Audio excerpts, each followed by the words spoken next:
What's going on, YouTube family? Welcome to NBA Talk with your boy Stats, man. I think this Jrue Holiday trading just broke the NBA. Yeah, you heard me. I think this Jrue Holiday trading just broke the internet. First off, we're going to talk about three things in this video. What each team got in a trade, what this means for Boston, and what this means for the NBA. Let's get right into it.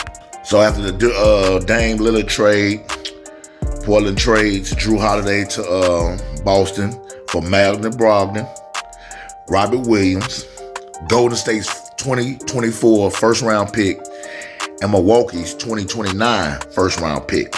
I believe both teams did good in the trade. I think Portland did accomplish what they wanted to do and get more draft capital. They got a big man to play with DeAndre Ayton and Scoot Henderson, Anthony Simons and all them other young boys they got over there. So I think both teams won the trade. But let's get right into it. We already know what we about. Jrue Holiday to Boston. What does this mean for Boston? Wow. What it don't mean for Boston. I believe this actually puts them on par with Milwaukee for the best team in the league. But first, let's see what Jrue Holiday brings to the Boston Celtics. Last year, he averaged 19 points a game, about 7.5 assists, and over 5 rebounds a game, while shooting 48% from the field, and he shot 38% from the three-point line, and 86% from the free throw line. So we see that he brings a very cerebral all-around game. This guy, with this team, is going to be a problem. So let me give you a little in-depth details and analysis about what I feel about how Jrue Holiday fits with Boston. First of all, it's going to be seamless. He is the better version of Marcus Smart. And that's what I mean about he's the better version of Marcus Smart. Marcus Smart is an undersized shooting guard who, has been better shooting the ball the last couple of seasons, but still not a good shooter or a great shooter for him being a guard. But what Marcus Smart was the heart and soul of Boston. But with Jrue Holiday, you get the heart and soul, the all-around play, but a point guard type than Marcus Smart is. Meaning both of them average around the same assists. But we all know, especially if you love the NBA like I love the NBA, we all know that all assists ain't created the same. Not at all. My one knock that been on Boston for the last couple of years is they point guard play. Particularly the point guard or lack of point guard they had. Even though Marcus Smart played the point guard position, he don't have point guard skills. Even though he had some good high assist games, but that was just the volume of him touching the ball a lot. He's not a traditional point guard, or he don't see the floor as a point guard. He loved to shoot more than he loved to pass. With Jrue Holiday, you get a player that loves to pass the ball, but also can score. But he will put Jason Tatum and Jaylen Brown in better positions. Most definitely, they will have the ball way better position than they ever had it since they've been in the NBA. Jrue Holiday, he will control the pace, he will control the tempo. Like I said, he will put them in the right position where they won't have to, do a whole lot like they usually do and handle the ball. That's when they come with a lot of mistakes to get tired. So you got to understand. Tatum for the first 2-3 quarters, I done seen them had crazy games last year. I'm talking explosive 30, 35 point first halves or first 3 quarters.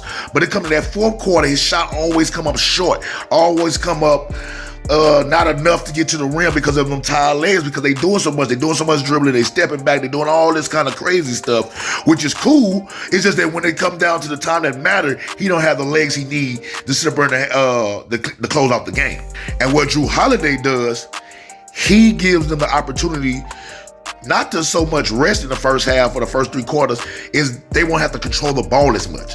So meaning when they don't have to control the ball as much, they can sit up and have them legs for that 5 minutes to go in the game. The game is tight. They need a basket. Jaylen Brown and Jason Tatum would be ready to simmer and take that next step and take them shots when they need to take them shots in the clutch. Now, what Jrue Holiday also provides is a defense that Marcus Smart provided, but I think he's a better on-ball defender.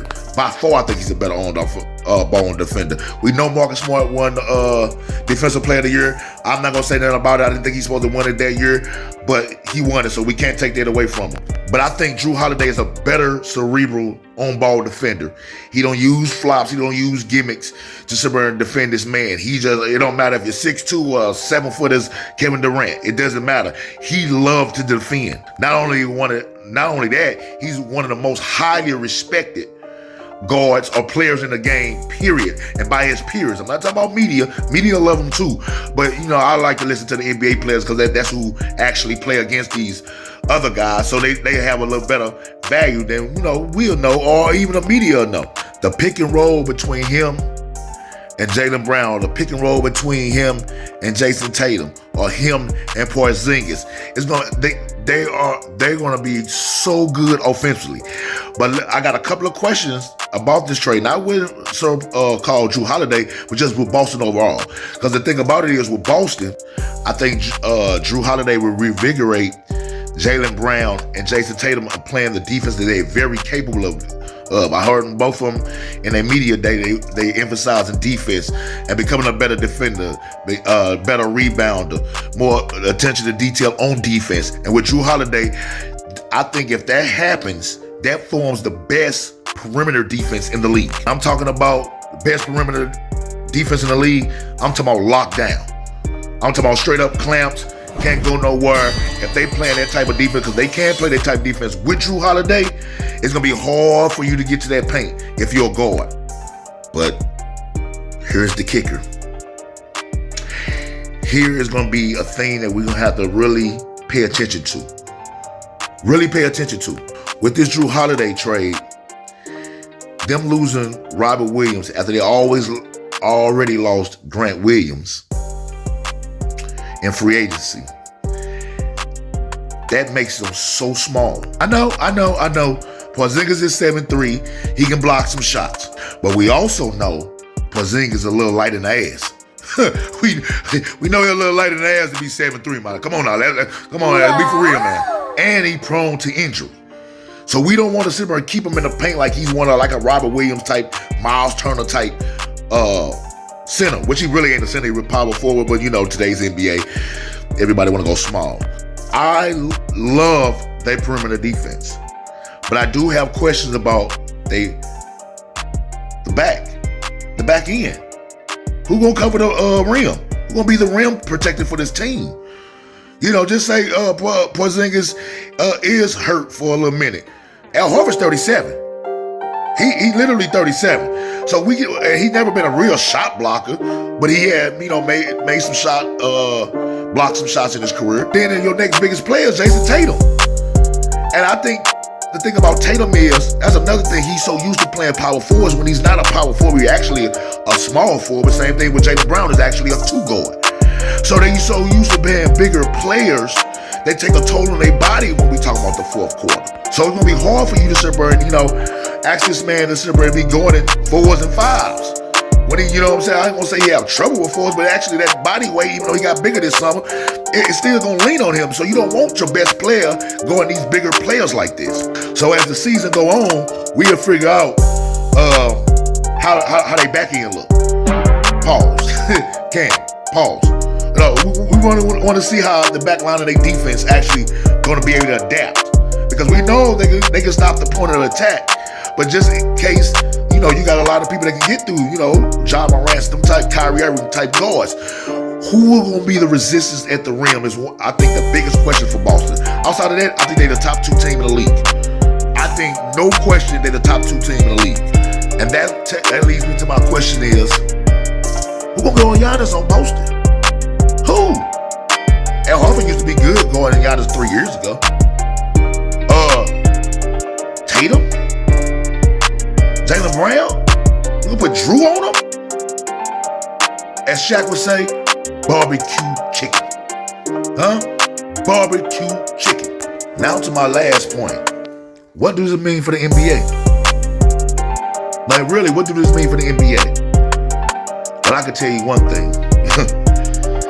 If Milwaukee don't make it to the finals out the East, Boston will. Boston will. And now, when you look at that, how do they match up against a Denver? Or how big the Lakers is? Even though, you know what I'm saying, I'm kind of still suspect on Lakers. I just think they had a great offseason. A great offseason. I cannot hate on that. They had a lovely offseason. But I maybe got them third, fourth best team in the West.